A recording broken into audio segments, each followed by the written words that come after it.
Hey, everybody, and welcome back. Thank you for joining us for part two of our Agentic AI journey.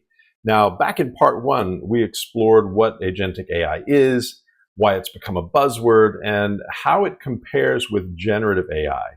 Today, we're going to shift gears and we're going to be focusing on how these ideas are moving into classrooms and in workplaces and really talk about what's next. Now, since this is a premiere, let's keep it interactive as best we can. So if you'd like to say hi into the chat or the comments, even if you're watching the replay, just let us know where you're joining from and if you've got things on your mind related to this topic that you'd like us to dive into. So let's talk about what our roadmap for the conversation is today. And it is meant to be kind of an overview, but more of a conversation. So we're going to be talking about how we move from theory to practice to the future. So here's our roadmap. We'll start with the concepts and frameworks, and then we'll look at how Agentic AI is already being used in practice in big and small ways. And then finally, and maybe why you're here, is we'll look ahead to some of the transformative roles for educators and for learners. Before we dive in, though, let me just do a quick introduction of myself, in case you've not joined one of our premieres before. My name is Jim Wagstaff. I'm one of the co-founders of Noodle Factory, and I've really spent my career working at the intersection of technology, innovation, and education. And I share this context because today's discussion comes not just from theory, but also a lot of hands-on development and partnerships that Noodle Factory has, and I have individually, personally, with educators.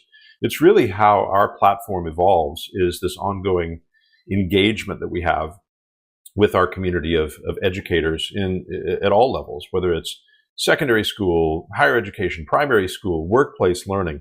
We're constantly getting input from educators like yourselves. Now, before we finish, just one last thing, because I always forget to mention this, we'd love for you to join our AI Educator Network. This is where it's another place where you can engage, you can connect, you can share experiences and co-create how AI evolves in education writ large. Okay, so let's start and let's jump back in to where we began. And it's a discussion about Agentic AI. It's the heart of the matter. This is a step beyond generative AI. It's not just reactive, waiting for our prompts. It's proactive, it's adaptive, it's very context aware. Now, last time we looked at three key areas. We looked at why Agentic AI matters beyond just the hype. We tried to break that down, get beyond the buzzwords. Secondly, I gave you a GPS analogy. So talking about the move from, we'll say, paper maps. That's not a perfect analogy, but moving to sat nav, to autopilot. And third, in our first part of this discussion, we talked about a lot of the ethical concerns around things like hallucinations, privacy, and bias, which have existed really since the dawn of ChatGPT, coming up on 3 years now, on the 30th of November 2022. That's when that happened. But that is something that we still need to keep in mind, and even more importantly now with Agentic AI. So that discussion was largely about the promise. And today we're going to look at the practice. So just as a recap, what makes AI agentic? What does that mean? What does that word agentic really connote? Well, four things stand out. One is autonomous action, AI that can pursue goals without constant human direction. Secondly, there's real-time adaptation, adjusting to new situations, new conditions. Thirdly, there's problem solving. So this is not new necessarily, but it's tackling multi-step challenges and things that are relatively out of order, kind of chaotic, if you will. That is what's new. And then finally, there's contextual understanding, keeping sight of broader objectives. Very important when it comes to students, learners, and their learning journey or learning pathway that often is not a straight line. In fact, we'd have to say that almost never is it a straight line. So AI needs to be able to adapt to the learner, but also to the process or the journey along that learning pathway. So these things, amongst others, are what turns relatively straightforward generative AI from a tool into more of a partner. Now, let's take a look at the contrast. Generative AI, reactive. It creates content when prompted. Agentic AI, on the other hand, really is able to take independent actions. It functions proactively. It has the opportunity to support cross-domain problem solving. And that's why it's so relevant to learning. It behaves less like, and this is an overly simplistic view, but a calculator, and much more like a coach. So to remind you of this analogy, and it is a stretch, I guess, but we've moved in agentic AI from paper maps, and you could correlate that with the very early versions of generative AI, where we had to give lots of explicit prompts and instructions. You could even go before that to natural language processing, which was really hard to work with. It could do some amazing things. But then, in the very recent past, we've moved to satellite navigation. And now what we're moving towards is a form of autopilot. So agentic AI is the educational equivalent of autopilot. Now, it's not replacing the driver yet, but it's helping to navigate, adapt, and to take action in real time, much like today's self-driving vehicles. They're not truly self-driving in most cases, but they're there to help. And that co-pilot might be a better example rather than autopilot today. So what began as isolated examples is starting to scale. From one-off experiments, and something like we've talked about, and I showed you examples of in the Noodle Factory platform and in other areas, like nudging an individual student, to small pilots with whole classes, and now at the institutional level, we're starting to see examples in small ways of embedded agentic AI. It's becoming a part of the infrastructure of learning, if you will. Now, here's a basic question, and I'd like you to think about this, and if you're comfortable with it, maybe answer this question in the comments or in the chat. What is one task beyond what you're getting help with today that you'd be very happy and very comfortable from an ethics and a safety perspective handing over to AI as soon as tomorrow? Go ahead and just, if you've got a thought on that, drop that into the chat. Would love to pick up on that thread, and I'll give you some examples of this in a moment. So as we think about this evolution that's happened in a relatively short amount of time, this shift has really changed the role of teaching even more so than we have already seen over the last 2.5, 3 years. Before AI, much of teaching often meant routine prep, grading, and admin. I know, flash of the blindingly obvious. We know that part of the promise with generative AI is that teachers can focus more on mentoring, creative lesson design, richer feedback, better student engagement. So AI might free educators to focus on those most human parts of the profession, and very importantly, to focus on the learner. Now, again, take a step back, and if you think about just your experience with generative AI, how have you seen your role shifting if AI has picked up some of your routine load? That might be doing triage on formative assessments, assigning some marks, giving feedback. Even if you're still in the loop, and you should be, share that in the chat, or really think about that as you take a step back and consider, even in this relatively short amount of time, from a historical perspective, what has changed and how that has changed. Now, for students, what this has meant is ownership. Yes, there are issues of academic integrity, academic laziness, but what we have also seen from a constructivist perspective is that students are in a position to take more ownership of their learning journey. And this is students of all ages. So instead of AI just solving a task, more and more AI becomes a learning partner. Now with agentic AI, that nudging, tracking of process, being that guide on the side, and doing things as simple as resiliently keeping the learner focused and guiding study plans, all of this helps to build up support, self-directedness, resilience in the learning process. So there's a real agency that is at the heart of what the opportunity is with agentic AI. I know that's a pun there somewhere, but an agency from a learner perspective that is powered by the agentic capabilities of AI. Now, this is a question that I'll pose to you that's as old as teaching and learning itself. We could go all the way back to the original academy. What's the hardest part in your experience of getting students to take ownership of their learning? And let's see if we can't unpack some ideas in small ways of how we can start to chip away at that through the use of agentic AI. So let me speak to you from direct experience about some of the things that we are actively developing and working on and slowly rolling out.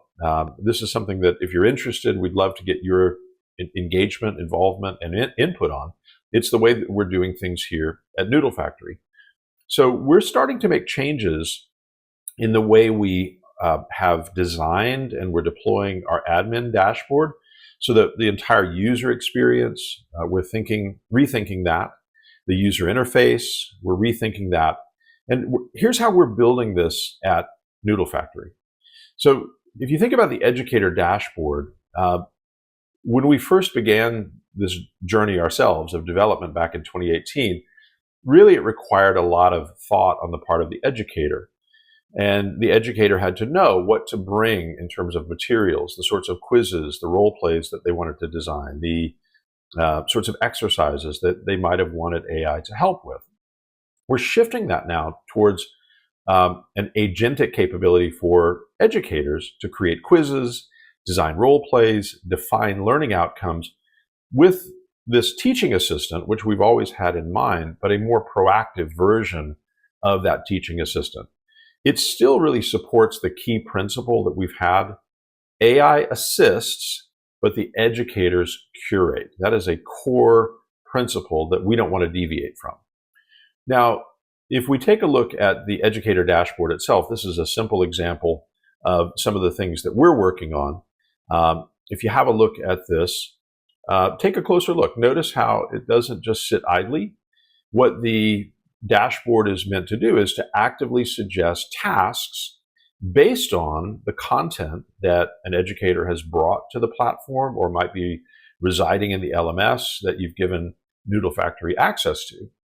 So again, the educator stays in control, the AI drafts things, and then the educator approves that. Now, on the learner side of things, we're making some even more radical changes. You can see things like task management. You can look for upcoming events if you're a student, a learner, progress reminders. So in this sense, it really feels like a proactive study coach that's organized, supportive, always nudging you ever slightly forward. And so this is an emphasis on keeping you in as a learner, your zone of proximal development, where it's never too hard or too easy.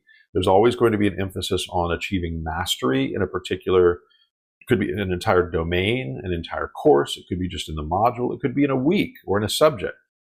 Now, here's a more detailed view that shows tasks, events, and even recently visited resources. So this is what agentic AI looks like when it's embedded into daily learning, whether you're an educator or whether you're a learner. So educators, think about what kind of reminders your students would find most useful. Have to think about that. So if there's something that comes to mind and you'd like to share that into the chat, please feel free to do that.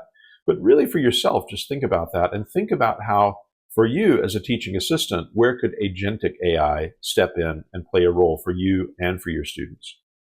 So here we're talking about learning outcome tracking, proactive engagement nudges, role play generation with feedback, which is something that we've had, but this is a bit of a step further. It's always with the same principle that the AI drafts and then the educator approves. Now, here again, think about which one of these would make the biggest difference for you. Is it tracking? Is it student nudges? Is it role plays? So really think about that and maybe zero in on one or two of those that you feel like would give you the biggest lift in your teaching practice, but then would have the biggest impact for your learners. Now, this is moving very, very fast. And so what I'd like to say is if you are interested in what you're hearing, if you like what you're seeing, one of the things that we'd like to do is to invite you to join in on this future. We want you to help shape this with us. It's the way that we operate. So Many of these things that you see on the screen, we're about to launch to a limited group of educators. So if you're interested in trying some of these things out in our safe walled garden, as we say, join our early adopter waitlist. You can try out some of these new features first, share your feedback. And what we're looking to do is, in this context and in the context of your courses, we'd love to have you involved in co-creating the future of agentic AI in education. So I know this was kind of short and sweet. I really just wanted to share that with you because there is a lot happening in this space. And the call to action is, if you're interested, if this looks useful or interesting at all in the context of what you're doing, we would like you involved in that. Now, another way that you can stay involved in the conversation is to join the AI Educator Network. Okay, so to wrap up, part one, in fact, if you didn't see part one, you might want to go back and look at part one because we had a lot of specific examples in primary, secondary, higher education, and workplace learning about where agentic AI is going. But part two today was really about how this is already happening in classrooms and learning spaces, and what we're doing at Noodle Factory and how we're starting to roll this out into our educator network. We will have a part three on this, and this will happen next month. We're going to explore what happens when agentic AI becomes mainstream. So I want to thank you for joining us, and make sure that you get on the wait list for that, for the agentic AI capabilities that we're rolling out. Join the AI Educator Network. And before you go, just one final question. And whether you do this in Noodle Factory or you do this in any platform that you're already applying in your teaching practice, what's an idea that is related to agentic AI that you can start to implement as soon as this week, next week? If something does come to mind, maybe drop that in the chat, share that into the Educator Network, or at a minimum, start to experiment with that. Let us know how that goes. And if we can help you in any way as you start to begin that process of experimentation and application of the approach, let us know how that goes. And again, we'd love to help you in any way that we can. Thank you so much for joining us, and we'll see you again very soon. Hey, thank you so much for joining us today. If you liked what you heard, if you found it useful, please make sure to hit that thumbs up button and subscribe so you don't miss any of the content that we publish on a weekly basis. Also, head over to our website at noodlefactory.ai. There's tons of free resources there that focus on teaching and learning with AI. Make sure to subscribe, make sure to stay involved, join our community of practice and play, which is in our Facebook group, where we talk about really practical and useful approaches to using AI in teaching and learning. Until next time, happy noodling.